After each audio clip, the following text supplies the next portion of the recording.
Reverse घेताना गाडीचे चाक डोक्यावरून गेल्याने चिमुरडीचा दुर्दैवी मृत्यू. दापोली तालुक्यातील हरण्या आंजर्ले बायपास मार्गावरील हॉटेल लेमन ट्रीच्या आवारात गाडी रिव्हर्स घेताना एका 3 वर्षीय चिमुरडीच्या डोक्यावरून 4 चाकीचे चाक गेल्याने या मुलीचा दुर्दैवी मृत्यू झाला.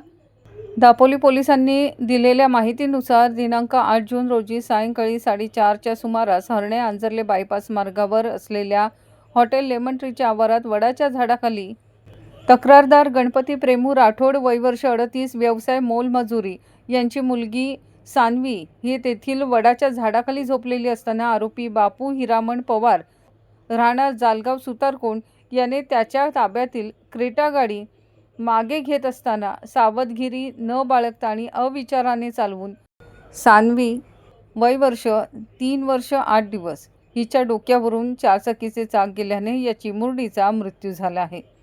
दापोली पोलीस ठाण्यात भारतीय न्यायसंहिता अधिनियम कलम 106(1) 281(ब) मोटार वाहन कलम 184 प्रमाणे गुन्हा नोंद करण्यात आला आहे. पुढील तपास दापोली पोलीस करत आहेत.